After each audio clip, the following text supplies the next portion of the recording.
نماز میں T shirt پہن کر کے نماز قبول ہوتی ہے کہ نہیں؟ بالکل ہو جائے گی. ٹی شرٹ بھی ایک لباس ہے.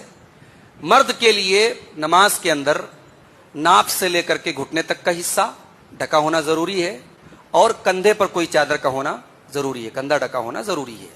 لیکن اب اس کا مطلب یہ نہیں کہ صاحب آپ بنیان پہن کے چلے آئے. نماز ایک ہوتا ہے کہ ہو جاتی ہے اور ایک یہ ہوتا ہے کہ نماز کی جو بہترین صورت ہے, اللہ تعالیٰ نے قرآن میں فرمایا کہ خذو یا بنی آدم خذو زینتکم عند کل مسجد, اے آدم کی اولاد مسجد میں نماز میں اپنی زینت کو اختیار کر لو. تو جو ہمارا ایک زینت والا لباس ہے, جو ایک یعنی کامن ڈریس ہے, وہ ہم استعمال کریں.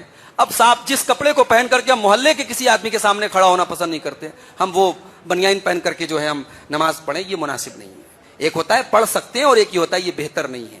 تو اگر مرد کا جو سطر ہے وہ ڈھکا ہوا ہے اور کندھے پر چادر ہے تو نماز ہو جائے گی. لیکن انسان اب جیسے ٹی شرٹ ہے تو ٹھیک ہے, ٹی شرٹ میں نماز ہو جائے گی. لیکن خواتین کے لیے ہتھیلی اور چہرہ اور ہتھیلی کے علاوہ باقی سارا جسم کور ہونا ضروری ہے. تو خواتین کی کسی ایسے کپڑے میں نماز نہیں ہوگی جس میں ان کے باقی بدن کا کوئی حصہ نظر آ رہا ہو. جی,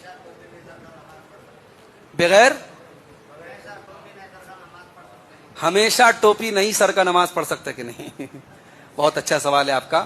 دیکھیے ٹوپی جو ہے ہمارے مذہبی کلچر کا ایک حصہ ہے, ہمارے انڈیا میں ہمارے مسلم کلچر کا ایک حصہ.